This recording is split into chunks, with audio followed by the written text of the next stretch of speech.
I mean, one, when you're dealing with world, you're dealing with the world. You're dealing with women in the world. You're dealing with people who have learned from the world. So in the world, the scriptures, I'm going to go with what the scriptures say, the love of money is the root of evil. So now a lot of these women, they commoditize their bodies to get them money. And in them doing that, they feel that their love and lust for money and notoriety in Esau's kingdom has them go against the laws of God and go against, what the Lord says is important and which is a man. These women don't need men anymore. These women, specifically black and brown men, because the whole aim is to remove the black and brown man from the equation, remove him from your household. If you don't have a black and brown man in your household, you are defenseless. So like I said, I don't know if you wanted to. Yeah, I'm gonna wait on you. You're defenseless, but so you are basically up for prey. You are prey, and a lot of these women who are single masculine mothers to like how my Ottawa put it in his class, they don't feel they need a man because Esau has craftily removed the man out of the equation so that he can continue to spoil her in the house. So their entitlement comes from the fact that they look at black and brown men as nothing, as no value. They don't see the true value of a man, and they hate that man from learning from the oppressor. Go ahead, sir. If I could, right? So it's crazy because I actually just taught on this. I brought this up in the class.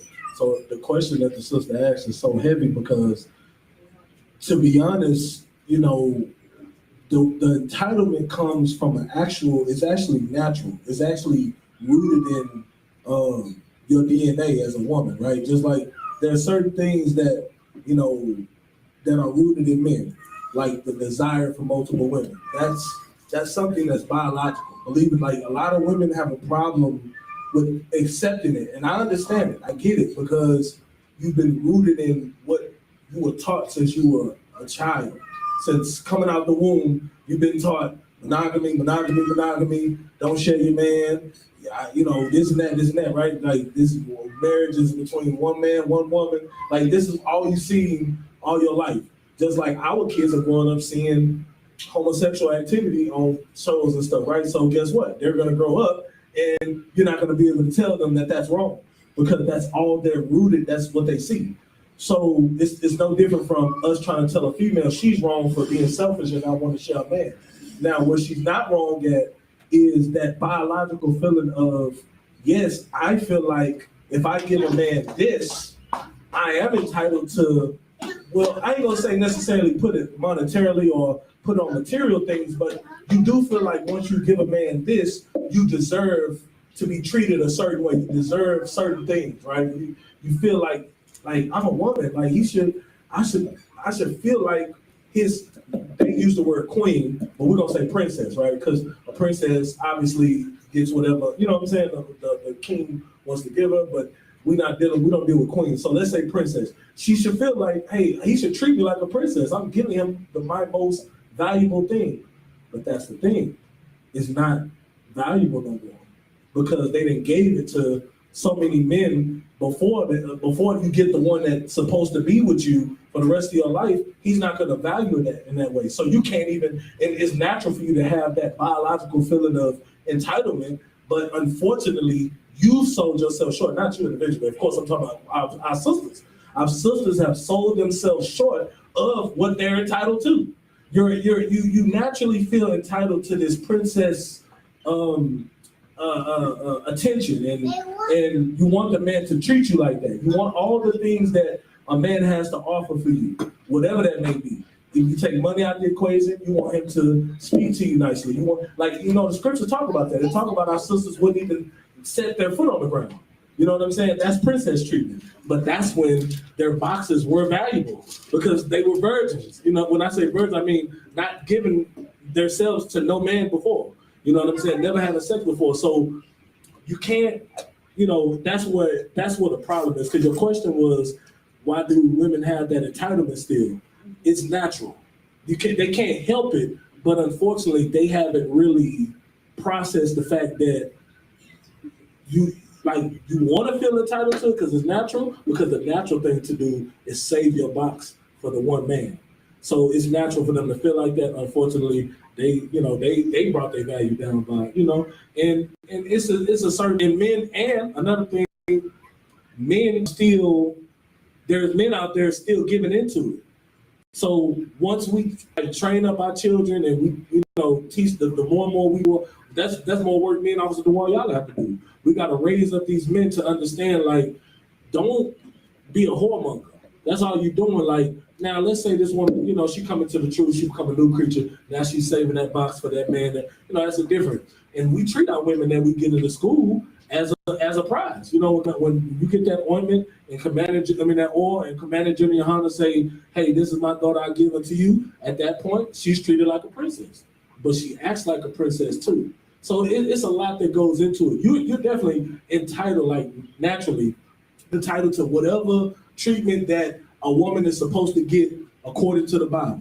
But also, you gotta treat yourself and handle yourself that way so that man can, and that's something that, as a sister in the school, that's something that you can teach the younger ladies and other women that may not have that kind, because them hearing it from us, they look at it like, well, I don't like he said that, or it's, what I'm saying. But when they hear from other women, some women may call you a pygmy, some women may down you and talk down on you, but don't let that deter you, just like you don't deter us from being priests and prophets when they mock us. Right. You continue doing, you spread your light. What I'm saying? What you learn, and because you know what you're entitled to, you deserve it, because you know how to act as a woman of the Lord, as a daughter of Zion. These other women don't. You know what I'm saying? And these other men don't know how to, pick them right, or know how to teach them, like, hey, look, I'm not entitled to give you this because it's not even valuable. Like, I'll give an example and I'll be done with it. Not to, keep holding on too long. But Commander Junior, every woman has a different diary. You know what I'm saying? Based on your history, based on how much mileage on your vehicle. You know what I'm saying? That's a lot here. But you know what I'm saying? But based on how much mileage, how much wear and tear is on your vehicle, that's how much you worth. And that's your entitlement. You know what I'm saying? Like, it's clear cut. If you nigh into untouched, then guess what? You know what I'm saying? A brother gonna have to work 7 years for you. You know what I'm saying? Because nigh into untouched is the closest you're gonna get nowadays. You know what I'm saying? It's rare. Like, it'll be extremely rare to get a real virgin, a woman that never had sex with a man. You get that, brother. You might as well just go come into school and just wait till you become a captain. You know what I'm saying? Before you can even think about trying to court the sister, and then have a big diary. You know what I'm saying? But those are the things that those type of women, that's your value. Your value is your mileage. You know what I'm saying? A car with 0 miles on it, guess what? A brother gonna pay that top dollar for it. I'm just saying, So that's where the entitlement comes from them naturally. It's built in you to want that, but you gotta earn it. You know what I'm saying? Does that answer your question? If you could, Yabakan, give me Proverbs 16 and 25. I'm gonna touch a little bit, on what Officer Hoppenot was saying about why we don't necessarily go off of the status quo and care about what other people are saying. You got that up? The book of Proverbs, chapter 16, verse 25.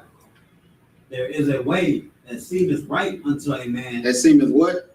That seemeth right unto a man. It seems right to these sisters to go on to OnlyFans. It seems right to them. Like, jump into their minds for a second. I don't have to come in contact with anybody in physical contact.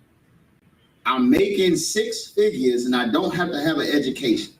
I just have to have a stable internet connection and a decent enough camera where people can see me.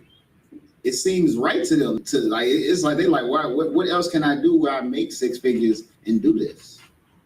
They justify it by securing generational wealth for their family. They justify it by saying they got to provide for their kids and this, that, and the third. It seems right to them. Keep going.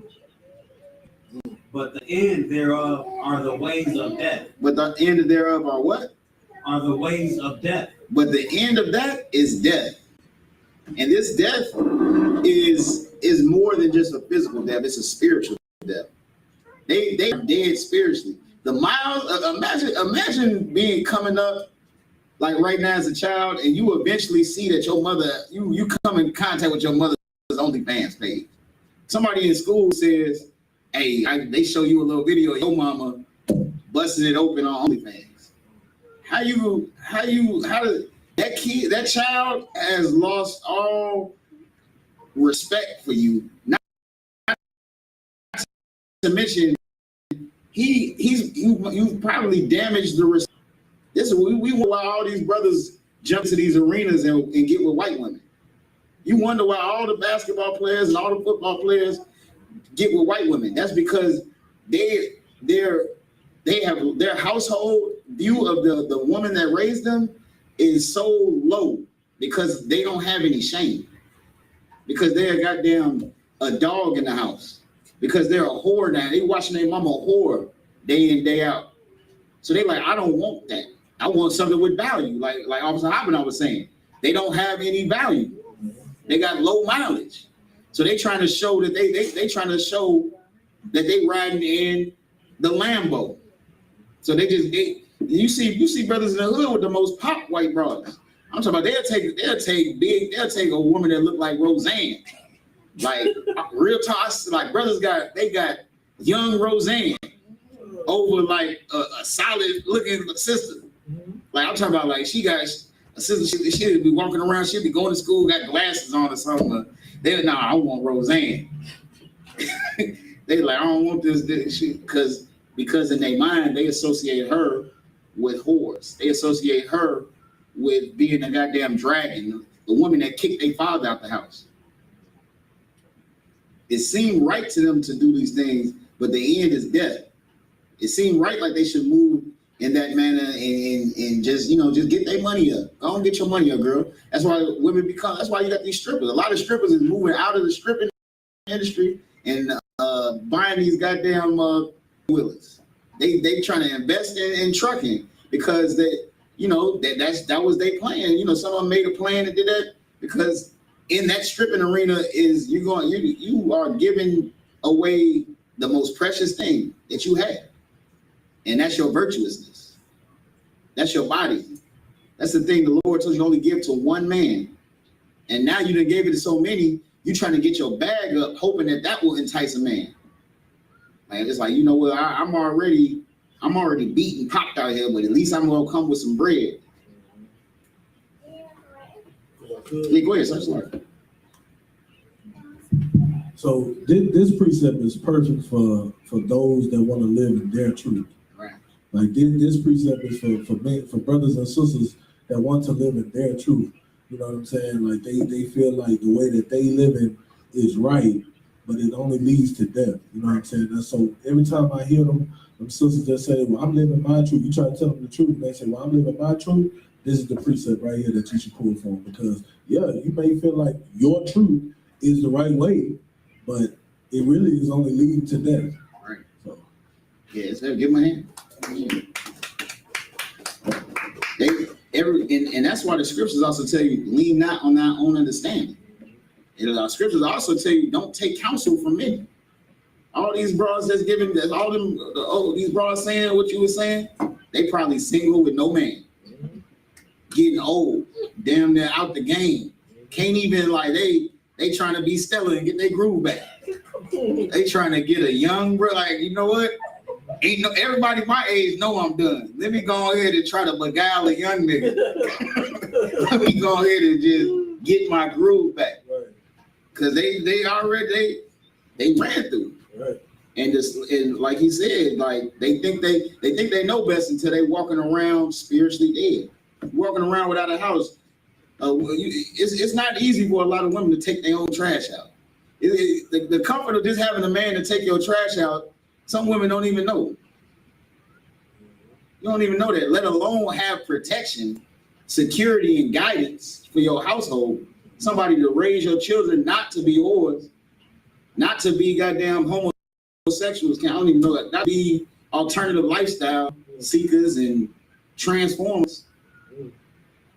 Like you gotta teach your son not to want to become a woman when he only raised by a bunch of bitter women. How you gonna do that? You need a man. You need a man that's rooted in these scriptures more so than anything. Is any more than that?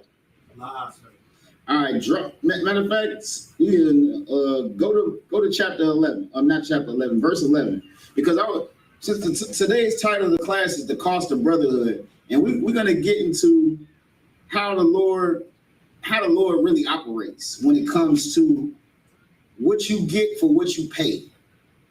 What does it cost you to get something that you want? Like, I don't know, a lot of people don't remember when candy used to really be a nickel. I don't remember. They used to say it was like a penny candies. I never was. You remember penny candy? Well, I don't remember penny. It might have been penny candies when I was coming up, but I don't remember. But I remember like them little nickel caramel squares, you know, when chips was really 25 cents. You can get them little 25-cent grenade juices. But now you buying that same thing and you gotta, how much is chips now? Like, I don't even see chips for the quarter no more. I just see that boy say $2.49 all the time. The quarter bag's now $2.49. Like, they went crazy. Let's talk about how the Lord deals with payments and entitlements. Read what you got. This is the book of Proverbs, chapter 16, verse 11. A just weight and balance are the Lord's. A what? A just weight and balance are the Lord's. So back in the day, they used to use actual scales to you know, like you would go to buy some rice or you would go to buy some meat and they would throw it on a scale and there would be a conversion weight for how much you pay, and that would go on the other side of the scale, and that would be a balance. That's once you get into the balance, and that's a fair trade. Read it again. A just weight and balance are the Lord's. So a just weight and balance are the Lord's. Let that sink in to your mind for a second. If the Lord deals in balances, look at the condition of black and brown people right now. Look how low of a status we are right now. Not even just right now, what we read about in our records of heritage, in our history, thousands of years ago, of the battle that Christ fought. Somebody at the door? The battle that Christ fought back then, thousands of years ago, against the persecution, the battle to save his people, even before Christ. Think about Moses. Think about Moses and the captivity we had in Egypt. All of the captivities and all of that we as Israelites have suffered even to this day. And if the Lord says that, read it again. A just weight and balance are the Lord's. Now, if a just weight and balance are the Lord's, what does that let you know about how it's going to be in the kingdom? Think about how much you have to fight just to, right now, there's a movement where you basically say that your life matters. That is not even ran by you. A movement that says your life matters that is ran by the oppressors. You have nothing in this kingdom. You have nothing. But if a just weight and balance are of the Lord's, that means that there's a flip side to all of this oppression. That means that there's going to be a time where everything will balance out. All these thousands of years of oppression and hardship that we've suffered, we're gonna get a reprieve from that. How do we know this? Because the scriptures say so. The kingdom of heaven is in you. The scriptures say the kingdom of heaven is in you, meaning that you're going to be a part of not only building the kingdom of heaven, of what it means to be a part of the kingdom of heaven. The spirit of Officer YAHANNA, the spirit of Officer YAHANNA, the spirit of Sister Shayla, of Sharaki. Those spirits in the kingdom of heaven are going to be Your spirit is going to be a part of making it the kingdom. People are gonna enjoy your company. They're gonna enjoy learning from you. They're gonna enjoy just being around you, and that's a part of the balance. But we have to build that. We have to build that. And right now, we got to understand what the cost it takes to do that. And what cost did Christ pay? Christ paid the ultimate cost. Christ paid his life. Give me John 15 and 13. Go ahead. If it's some more, now give me that. All the weights of the bag are his work. Yeah, drop that and give me John 15 and 13. And all the weights of the bag is the Lord's work. Both sides, exactly what we're talking about. The exact balance is that of the Lord's. The Lord makes a vessel for honor and a vessel for dishonor. He made Esau to be the most vile and wicked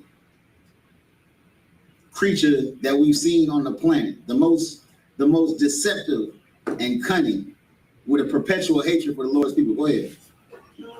Use the mic. The bags, the weights of the bag, that's what's on the balances, the bags. The bag. Okay.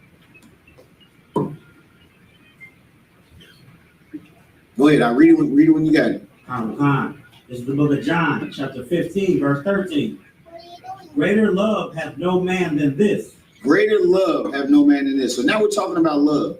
We're talking about when we say brotherhood, and brotherhood is synonymous with we use it synonymously. Whenever we say brotherhood, you can automatically in your mind think of sisterhood as well. Why? I'm gonna go on a quick tangent, but why? And I'm gonna ask the room a question. Why is the language of the Bible directed as if it's speaking to men?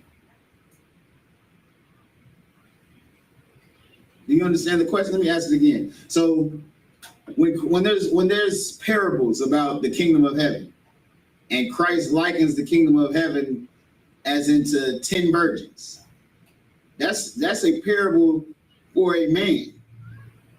That's a language that's directed to a man, because there's no a woman doesn't necessarily deal with 10 virgins. There's no 10 virgins for a woman. Go ahead. It's like if I may say, is that because the Most High is a man? Is that what you're asking? Is that because the Most High?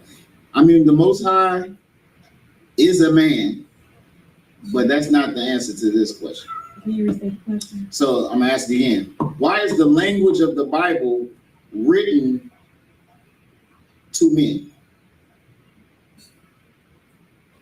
Why does it say? Why don't we talk about? Why isn't there? Why are the analogies and the stories and the allegories and the metaphors metaphors that are made for men? Go ahead. If I could, sir, is it because that the men leave the congregation of Israel, and as it says in the scriptures, the flock of my pasture, flock of my pasture are men? Give my hand. That's a perfect precept. Men leave the congregation. Men are the one. Like, this is a top-down structure, like it says in Corinthians. In 1 Corinthians, the head of every man is Christ, and the head of Christ is the Lord, and the head of every woman is the man. Paraphrase. That rank and order structure is set in stone for a reason. So the Bible is written to men because getting the men to understand this will naturally get everything else in order. You will naturally have sisterhood when we have brotherhood, because you will understand, you'll learn from us. We'll teach you. You'll naturally be able to fix the household dynamic when the man is in order. Like, there's been great lengths taken to make sure that Black and brown men do not have brotherhood. Great lengths have been taken. Lengths so hard that when Kanye speaks or Kyrie speaks out against the damn Jewish community of what they're doing, the fact that they run the music and entertainment industry, they run the diamond district, they monopolize all of these industries, but you can look at the focal point of those industries and it's to disparage the black man and make him hate his brother or make him commoditize or make him value money over anything else. Who's buying, like, I don't care how many diamonds they sell to anybody. Black and brown people buying, like, got little baby walking the goddamn ice box and drop goddamn, how much have they made off Lil Baby, the Migos, Gucci? How much have they just made off them three? How many millions? How many hundreds of millions? That's just three brothers I just named. Lil Durk, brothers going in there and getting diamonds for their whole goddamn crew. You had a question? Go ahead. It's like this. I just had a comment. Go ahead. Like, if I could, I was going to say it's heavy what you're bringing out. I don't want, because great links have gone to keep Brotherhood out of Israel alone. It's just how the white man keeps Hispanics thinking that they're not our brothers, that they're, that they're closer to the white man, that they're closer to the white man than they are to the black man. Puts a separation in Israel. That's a heavy point. That's a real heavy point too. Yeah, give me a hand. Give me a hand. Because us being separated from our Hispanic, our Northern Kingdom brothers is, and the oppression is so crafty. They know that Christ can't come back until we prepare this for him. We're preparing. We're here in the I.S.U.P.K. and the Convention of YAHANNA. We are trying to do the righteous rehearsals. We're trying to create the kingdom of heaven here on earth. We're trying to. Not only are we trying, we're doing it. We are doing it. We are showing true love for our people and true brotherhood, and people and brothers like yourself and myself are testaments to that.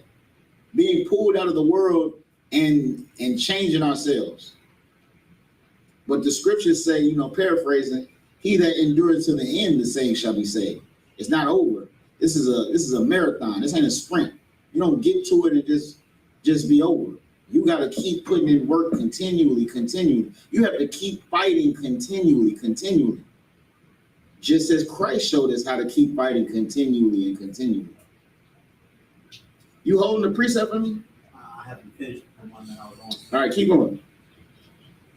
Starting from the top. This is the book of John, chapter 15, verse 13. Greater love has no man than this, that a man lay down his life for his friends. Greater love have no man than this, that a man lay down his life for his friends. Keep going. Verse 14. Ye are my friends, if ye do whatsoever I command you. This is Christ speaking. He's saying there's no greater love than a man that lay down his life for his friends. And then he breaks down how you get to be a friend. Ye are a friend if ye do soever what I command you to do. This is a conditional relationship right here. Just like the relationship we have with the Most High is based on conditions, and we breaking those conditions all the way back in the garden with Adam and Eve, breaking the conditions that we had with the Lord, led to the curses that we still suffer to this day. Christ is laying down conditions right here of how you are a friend. Read 14 again. Ye are my friends. Matter of fact, start off at verse 12. This is the book of John, chapter 15, verse 12. This is my commandment, that ye love one another as I have loved you. Christ is saying, this is my commandment. This is my commandment. That ye love one another as I have loved you. How has Christ loved us? Go ahead. He died for us. He died for us. We know that. And they, at this point, when he's saying this to them, they don't know that. He hasn't died yet. He's telling them, this is my commandment, that ye love one another as I have loved you. How has he loved them to even to this point? So we're at a whole other level of understanding that how he loved us than at the level that he's explaining right now. Right here. Right here, he's telling them, ye love one another as I have loved you. Keep going. Verse 13. Greater love hath no man than this, that a man lay down his life for his friends. Now he's going into, this goes to show you just how cold Christ is. He's lacing them before, he's giving them the game before things have even unfolded. He's telling them, this is my commandment to y'all. Love each other just like I love y'all. And then he goes up a notch and says, greater love have no man than this. So he already telling you, love each other as I have loved you. You know, but then he says, greater love have no man than this. So there's no way to love someone greater than this. That a man lay down his life for his friends. And they like, okay, they listen like, damn, we gotta love each other how you showed us to love, which basically dedicate your life to the people. Be blameless. Keep the commandments. Be selfless. Show mercy. They didn't see Christ do all type of miracles. They didn't see the Pharisees and Sadducees trying to catch him up constantly. They didn't see people turn them into the Pharisees and Sadducees. They didn't see all type of stuff. And he tell them like, hey, just love each other like I loved y'all. Greater love have no man than this, that a man lay down his life for his friends. Then he tells them that, like, damn, there's nothing greater of love that you can have than doing this. Read, keep going. Verse 14. Ye are my friends, if ye do whatsoever I command you. And then he says, ye are my friends, if ye do whatsoever I command you. You my friend, you know how you could say you love your children. We love our children, but your children gotta obey you. Your children have to obey you, and if they don't obey you, there has to be repercussions for it. Repercussions that can go as extreme as exile,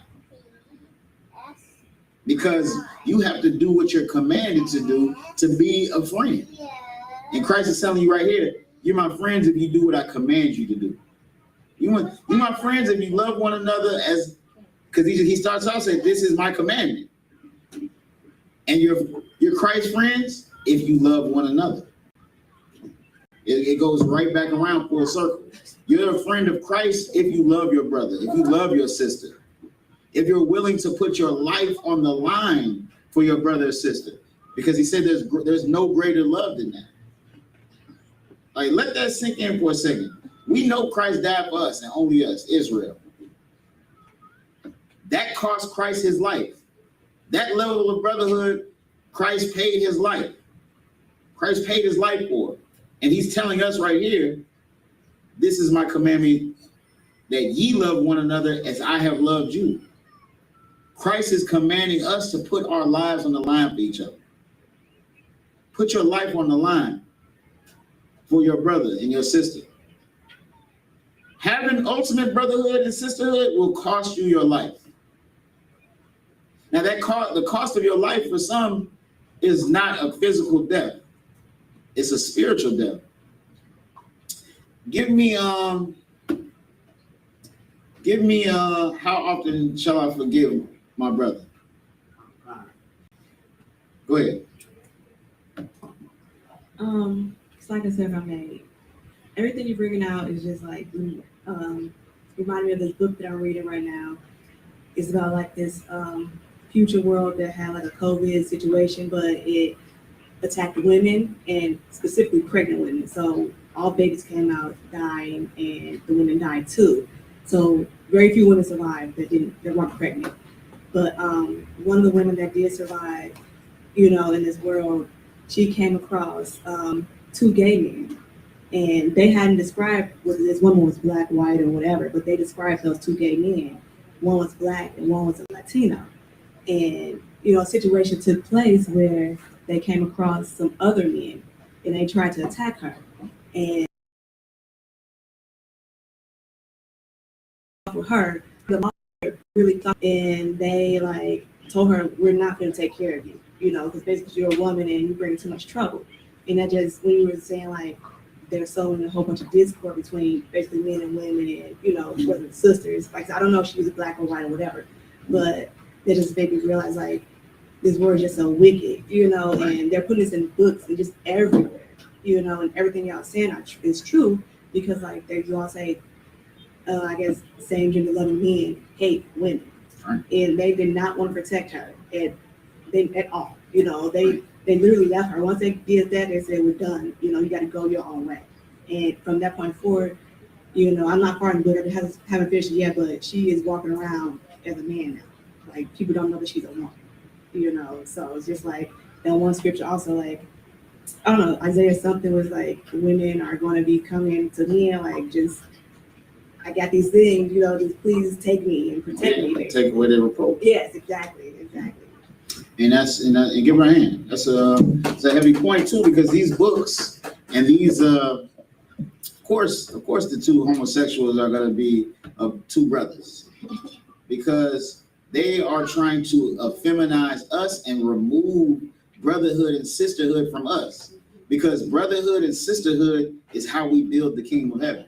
This is the foundation. We're reading about the foundation of how Christ laid the foundation for us to have a chance at a second life. We're all sinners. We all have been sinners, but we all gonna have to continue in sin. That's the difference. That's the difference between us and anybody outside of this door. Anybody outside of the I.S.U.P.K under Commander YAHANNA. They don't recognize that true love for one another, of brotherhood and sisterhood, starts with you changing yourself first. You changing yourself to the point where you love your brother and sister so much that you lay your life down for them. They tried to just in that book you were talking about, they just ran them off enough just so they didn't have to feel the guilt of saying that they were cowards. They didn't have to feel the guilt to say like, man, we're just cowardly gay men out here. We just watched our sister get raped and murdered or kidnapped. They didn't want that guilt, so they did enough to just not have to feel that, but they didn't love their sister. They didn't have true compassion, willing to do it over and over again, of letting her stay with them. Go ahead. Sir. Good. That sounds exactly like what the IUIC did with Jordan Morgan. Get it, brother. In. It is exactly. These fake Israelite groups, you have to understand, we're at a spiritual war right now. We're at a spiritual war. And just how, you know what, are you holding something for me? I'm conscious. Hold that and give me John. Man, what is it? What are you holding right now? Matthew 18 and 21. Matthew 18 and 21. Hold that and give me, let me see if I can find it. Give me John 11 and 45. That's what I want. John 11 and 45. You got to understand the spirit of these fake groups, specifically these goddamn purple pigs, these purple, what's the, what is Commander YAHANNA call them? Goddamn, go ahead. Go ahead, sis. Purple vaginistas. Vaginistas. That's exactly what I was looking for. These purple vaginistas. You got to understand the spirit that they coming in. And this is a spirit that is not new to the earth. You got that from y'all? Go ahead. This is the book of John, chapter 11, verse 45. Then many of the Jews which came to Mary and had seen the things which Jesus did, believed on him. So now, many of the Jews, we're talking about the people. We're talking about Israel right now. Many Israelites have seen the miracles that Christ did. They came to Mary and they seen the miracles that Christ was doing, and they're believing. Just how many people in the world that are Israelites, that are finding out that they're Israelites, are seeing the ISUPK, seeing that we're going to goddamn Acuna, seeing that we're going to El Paso caring for our people, seeing that we're fighting off goddamn the Kentucky 8, fighting off hordes of Christians, seeing how Captain Zariak is dealing with these people in the conscious community, seeing how he dealt with goddamn WAC 100, seeing the level of seeing our interactions with the world and seeing the miracle, seeing that we're actually taking people out of the world and changing their lives, and they're beginning to believe. Those people are beginning to believe that, you know what, this is the home of the truth. The ISUPK is the home of the truth. Keep reading. Verse 46. But some of them went their ways to the Pharisees. But some of them went their ways to the Pharisees. Some of these people in the world went to the Pharisees. Some of these people are going to the IUIC. Some of them people are going to them and telling them, hey, they've been having camp right here at this spot in Kansas City. They only got 4 brothers over there at this spot. You know, they've been out there doing that thing. Y'all can probably do something. They seeing the miracles that Christ was doing, and they were believing on him. But some of the people didn't believe, and they went to the Pharisees. Keep reading. And told them what things Jesus had done. And they told them what things Yahawashi had done. They're like, hey, Christ making these miracles, and people, you know, and he got a lot of people believing on him. But what y'all gonna do? What do y'all think about this? You know, the I.S.U.P.K is they are doing a food drive, goddamn 3 days a week, where they partner with Walmart, and they're just giving everything away to the needy in the goddamn in 3rd Ward in Houston, Texas. Keep reading. Verse 47. Then gathered the chief priests and the Pharisees a council. So now, these are the ops right here. The Pharisees, they made a little council for themselves. What did the IUIC do when someone told them that four of our brothers go to camp out here in Kansas City on this block? They gathered themselves together too. They get those purple Bajanistas, that attack on our brothers was a strategic and planned attack. They had got the police that showed up came with no sirens on. First of all, when do police pull up with no sirens on? What kind of police do that? If you got a bunch of brothers, and to the point, and they talking about guns, they talking about he got a gun. Police pulling up a bunch of black men wrestling in the streets, and one is yelling that someone has a gun. When would they ever pull up with no sirens? They had a council. Those purple Vaginistas had a goddamn council, just like these Pharisees and Sadducees having a council right now. Keep reading. And said, what do we? For this man doeth many miracles. They saying, hey, what we gonna do? Because Christ out here, he doing miracles. He's out here doing miracles. They saying, what are we gonna do? Because the I.S.U.P.K, they out here actually saving people's lives, and they making us look like we not doing nothing. Keep reading. Verse 48. If we let him thus alone, all men will believe on him. Read it again. If we let him thus alone, all men will believe on him. They said these wicked Pharisees and Sadducees said, if we leave Christ alone to do what he's doing, everyone will believe in him.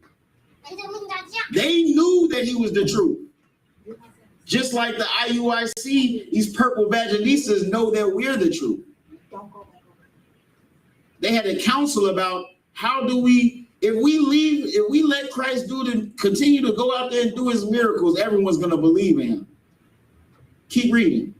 And the Romans shall come and take away both our place and nation. And the Romans shall come and take away both our place and nation. Now we losing our seat. Now we're losing our power. These purple vaginistas know if everybody knows, if everybody finds out that we're the truth, then they will just be fizzled out and be nothing. They'll have no more place because the white man won't be able to use them to cause dissension between Israelites anymore. Any more on that? Lies, sir. They knew Christ. The Pharisees and Sadducees knew Christ was the truth. They knew that he was the truth, and they knew that they couldn't leave him alone, or else they would lose their seat with the oppressor. That's the spirit that they were in right here. That's the spirit that you still see with these purple vaginistas to this day. Salakia for that tangent. I don't know how we got to. I don't know. Did you have a question or something? Or That was just input on IUIC and the Jordan Morgan. The Jordan Morgan. Exactly. We keep calling out that, and that's why it's such a righteous thing to cry aloud and spare not. Because we don't want there to be another Joy. We don't want another sister to die at the hands of some wicked goddamn Hamites in a wicked COINTELPRO police organization. You was holding something, drop that and go back to where you were. Like, what? I don't know, did you have a question or did that answer your question? Okay, what? This is the book of Matthew, chapter 18, verse 21. Then came Peter to him and said, Lord, how often shall my brother sin against me, and I forgive him? Now we're getting back into the cost. What it costs for brotherhood. What it costs to be a brother. What it costs to be a sister. Keep reading. Till 7 times? And he's saying, damn, how often do I gotta forgive my brother? Like 7 times? I see you. 7 times will it take for me to just keep forgiving him? I gotta forgive him 7 whole times. Keep reading. Times. Verse 22. Yahweh saith unto him, I say not unto thee until 7 times, but until 70 times 7. But until what? Until 70 times 7. So now Christ is saying, not just 7 times, 70 times 7, which we know everybody isn't great in math. You know, I don't expect everybody to be able to do that math, and neither did Christ expect them to be able to do that math, because the literal number is not what's important here. What's important here is knowing that you continually have to forgive your brother or sister. Continually have to forgive them to show true brotherhood, to show true sisterhood. Because we just read before, Christ says, ye are my friends if you do what I command you to do, right? And what did he command them to do? Love one another as he has loved them. So if Christ is saying you got to forgive them 70 times 7, then Christ obviously is going to forgive you 70 times 7. He's not, Christ is forgiving more than 70 times 7. Keep going. Verse 23. Therefore is the kingdom of heaven likened unto a certain... You could drop that out. Give me Proverbs. Did I go to Proverbs 11? Give me Proverbs 11 and 1. I don't know if we went there already.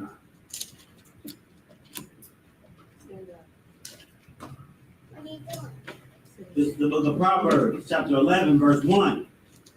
A false balance is abomination to the Lord. A false balance. So we already read about the Lord deals in just balance. But now a false balance. What's a false balance? What is a false balance? Go ahead. Like if I could, so would that be a brother acting like he has your back but really doesn't? A brother acting like he has your back and really doesn't? That could be a false balance. But what is a false balance literally? In the sense, so we already know, like we said, if you come and buy something from me, and I put your what you are trying to purchase on the balance beam, right? But then you put your money on the balance, right? And I'm supposed to make it weigh right. I'm supposed to bring you to a just balance. So to give you what you paid for. A false balance is me cheating you. Me not giving you what you're paying for. Me lying to you. So if I'm cheating you, I'm giving you a false balance. In the world, you know, I'm gonna take it to an example, you know. If you got finessed, you know, if you go and you trying to, like, so many brothers out here in the world is, you know, and I'm just saying this from experience of things that I've dealt with. I'm gonna say an actual story. A brother in the world was supposed to, you know, he was supposed to come and buy. I think it may be a Concon. He was supposed to come and buy like a QP or something from me, but he came with fake money. He came with the dodos. He might have had a few, and I know you probably remember this, you know, but this was the husband of a cousin of Maria. So, you know, he knew he was entertained for that reason. The reason I even dealt with him and even gave him a chance was because he had some type of familial relationship. But he tried to come with fake money. He tried to buy some actual product from me, but using fake money. Now, of course, me at the time, I recognized it to be fake money. And then we're at a crossroads at this point. We're at a junction. And I had to let him know, I was like, hey, this ain't that.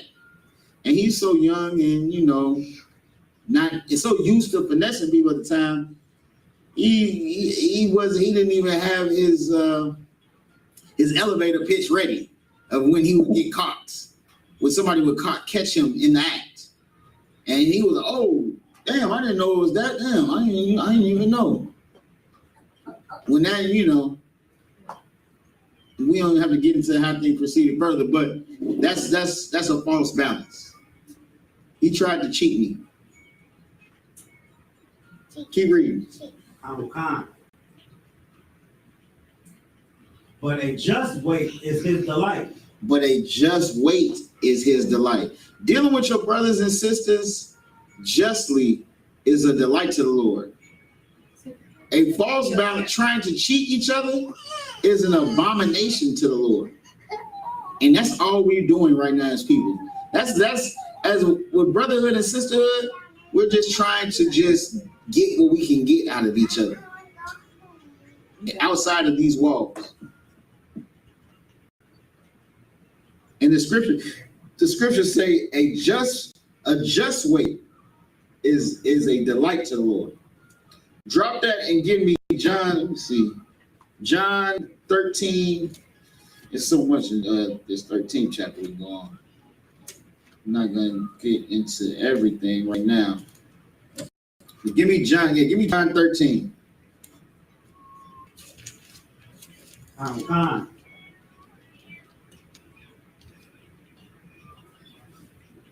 We're gonna get into a little bit of the spirit of Christ, the spirit of true brotherhood, and the spirit of not having true brotherhood. Go ahead. Give me John 13:1. This is the book of John, chapter 13, verse 1. Now before the feast of the Passover, when YAHANNA knew that his hour was come. Hold on. Before the feast of what? Of the Passover. No, the feast of Christmas. The Passover. No, the feast of goddamn New Year's Eve. The Passover. The feast of Thanksgiving. The Passover. Christ celebrated the Passover. Just put that in your mind and let that digest. All these wicked holidays that you're celebrating, Christ didn't celebrate those. Keep reading now. When YAHANNA knew that his hour was come. Now, when Christ knew, what does that mean when YAHANNA knew his hour has come?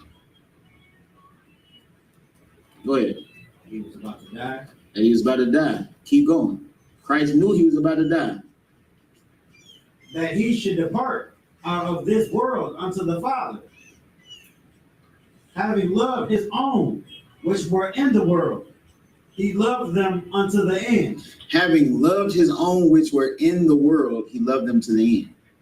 Now, them being in the world means they are the ones practicing Thanksgiving. They're the ones practicing goddamn Christmas. He's keeping the Passover, but he's loving all of them to the very end. Keep going. Verse 2.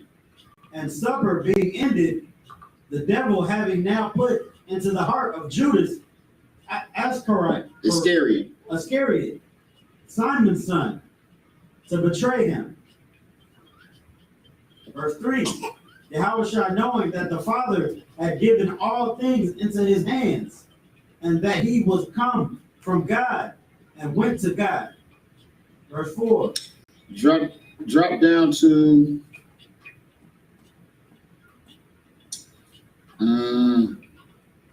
drop down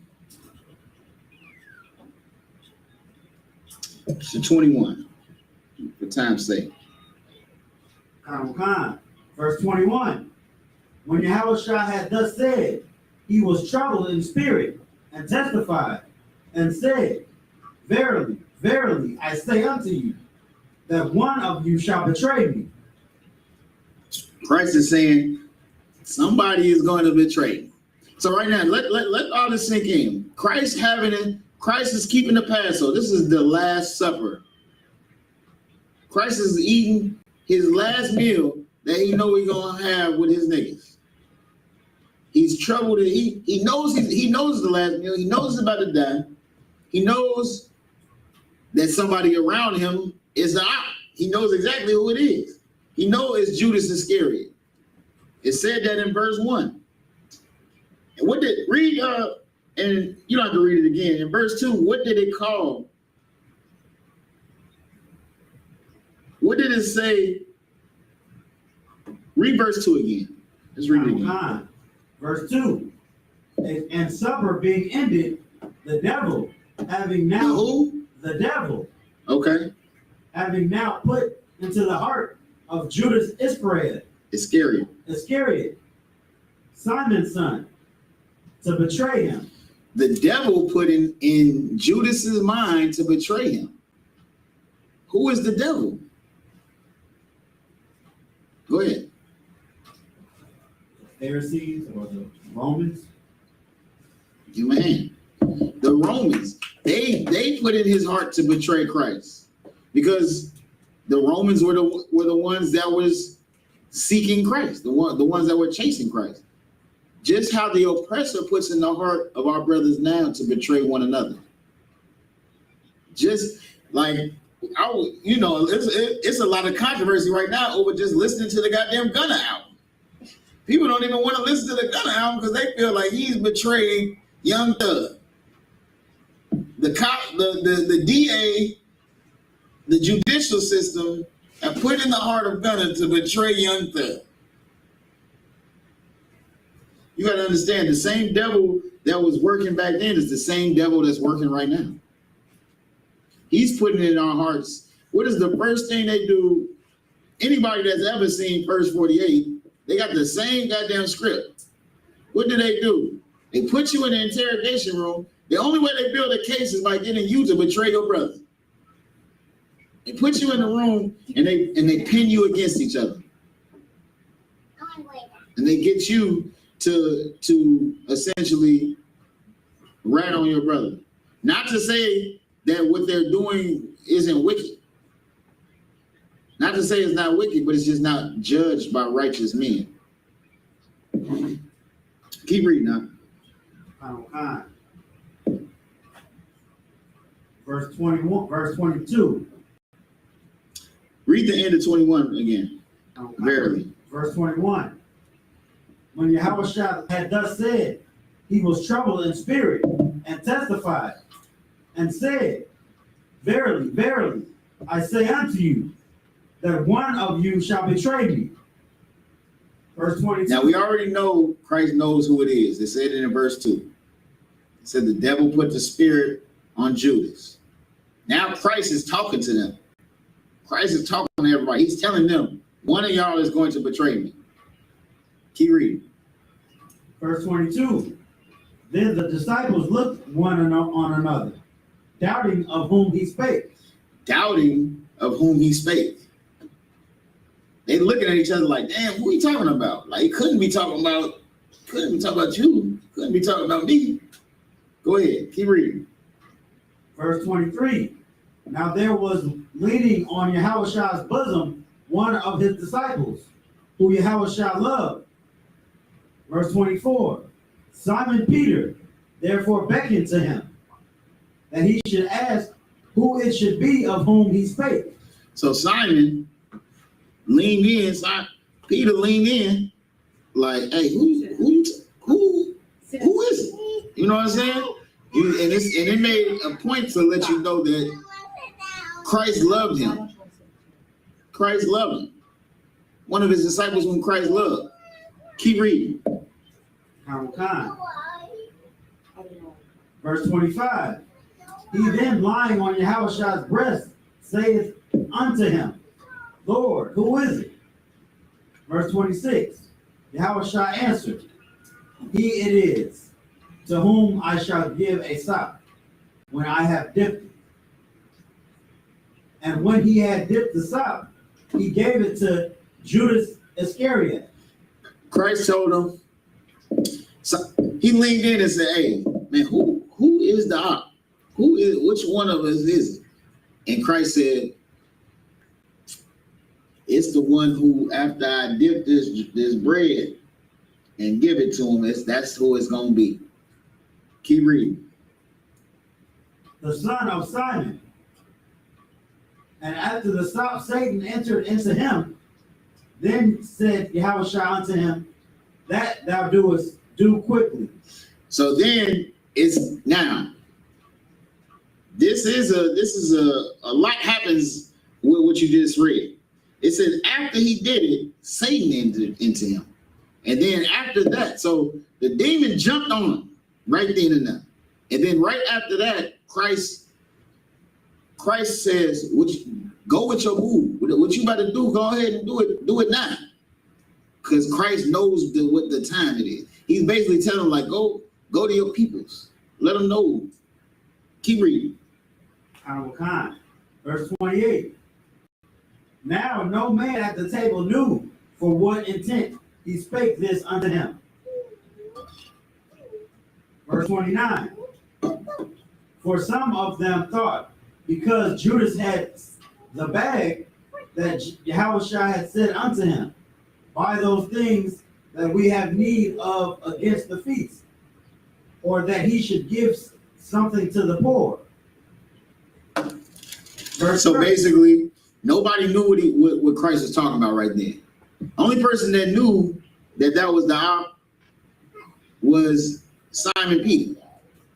Because Christ had told him, who I give this to, that's the one. Then he did it. And then he said, do what you got to do right now.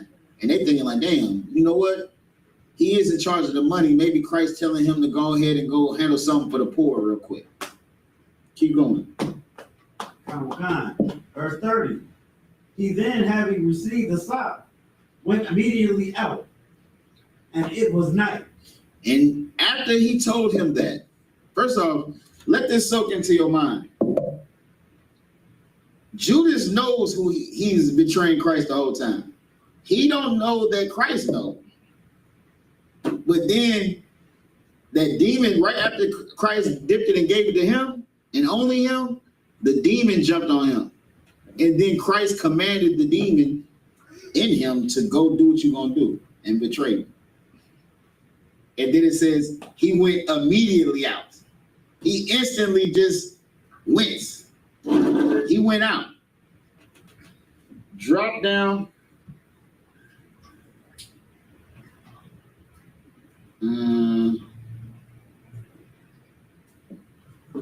Drop to 33.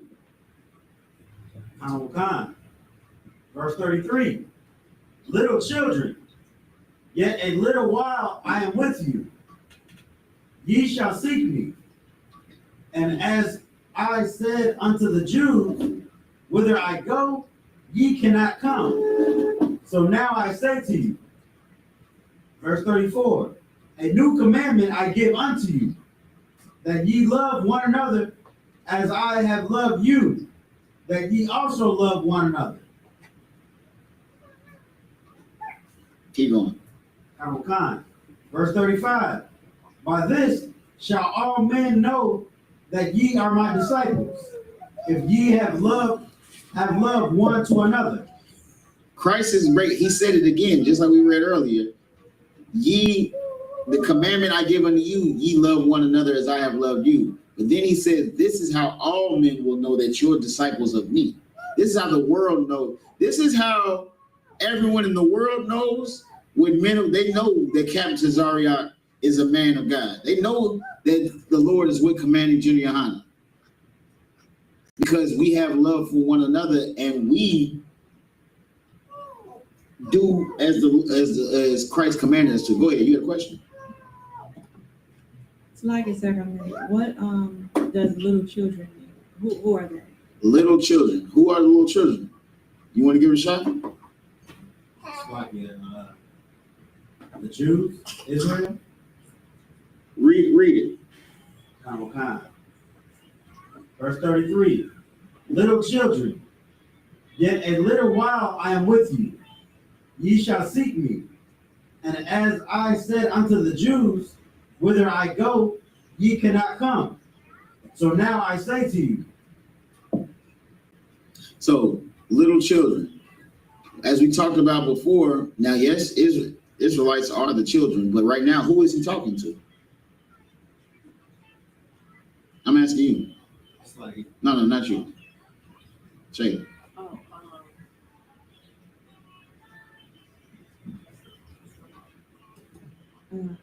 the disciples? He's talking to the disciples. Now, why is he calling them little children? What does he say after that? Read it, YAHANNA. little children, yet a little while I am with you. Ye shall seek me.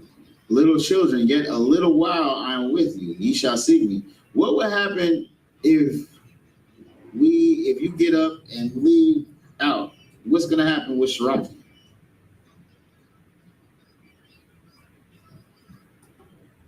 She's gonna try to follow me or go find me. She's gonna be worried. She's gonna be concerned. Something is wrong right now. She's gonna be scared. Christ knows that the disciples are gonna be scared. They're gonna be worried.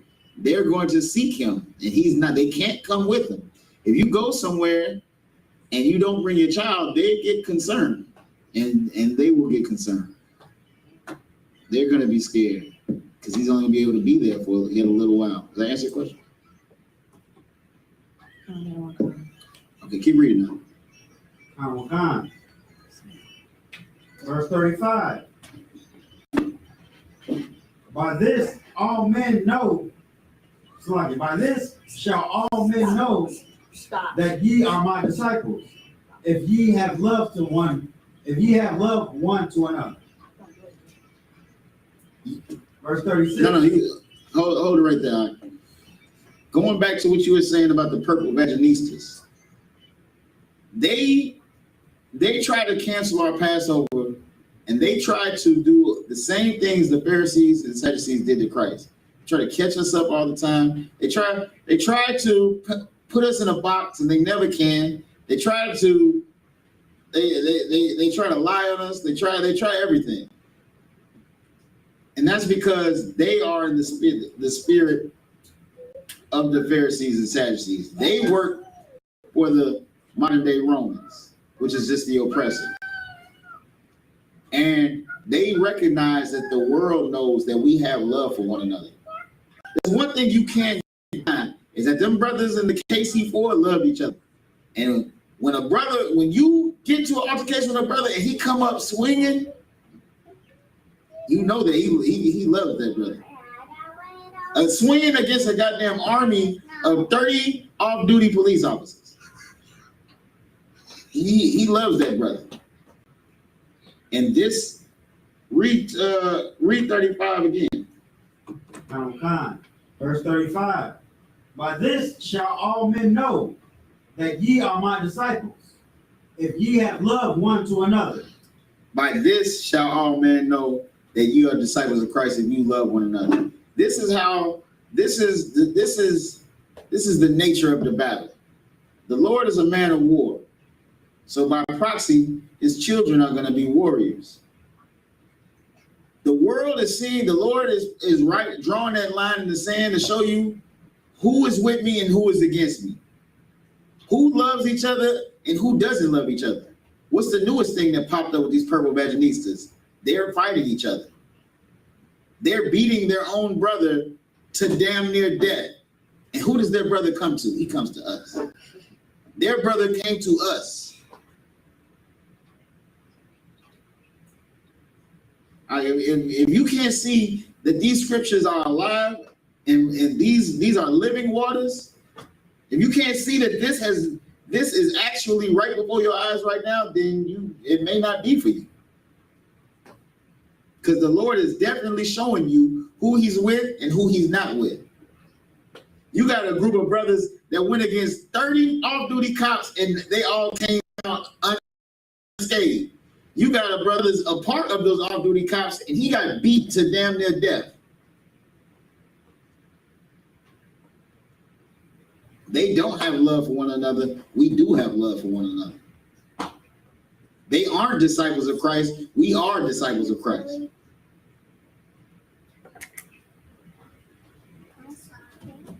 Any questions? Any more on that? Sir. Check and see if any questions in the room. Any questions online? We had some technical difficulties starting Salakia for the late start. Class, it's over hundreds of degrees out here, so we had to deal with some AC issues out here in Houston, Texas, right now. The last few days on the earth were the hottest days of recorded history.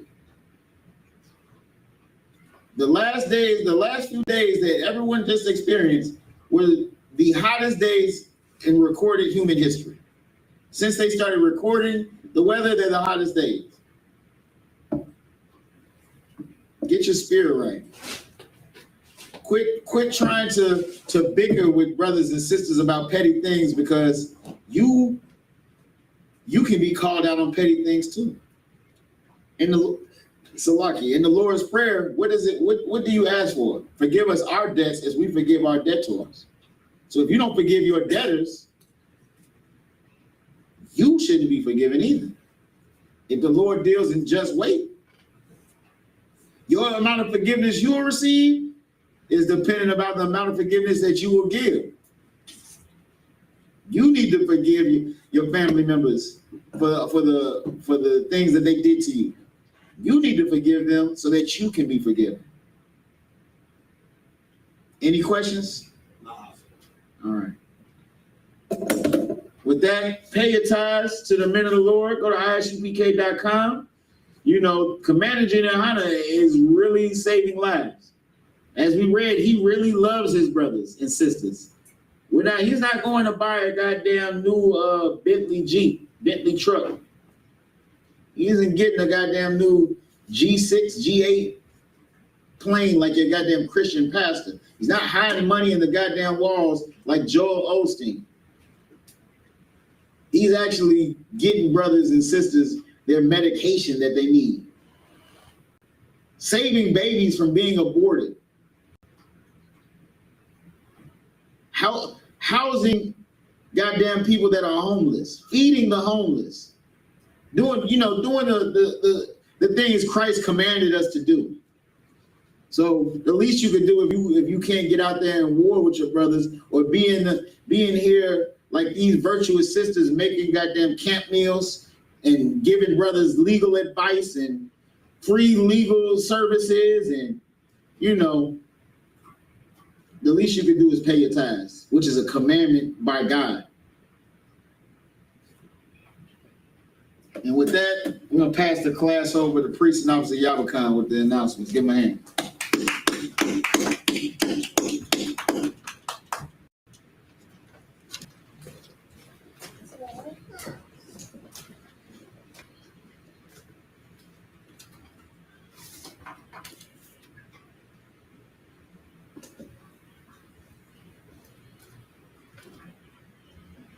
You got it?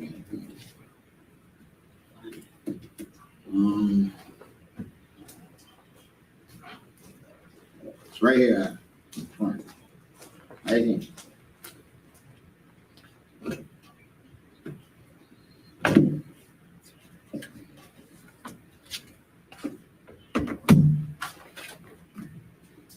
Security announcements. We are the I.S.U.P.K. Started out of 1 West, 125th Street, Harlem, New York. Rule for new brother and sister. When a new brother or sister comes into the school, they are off limits for 6 months. They are to be saluted only. They are here to shed themselves of the world. If they need transportation, the teacher will arrange it.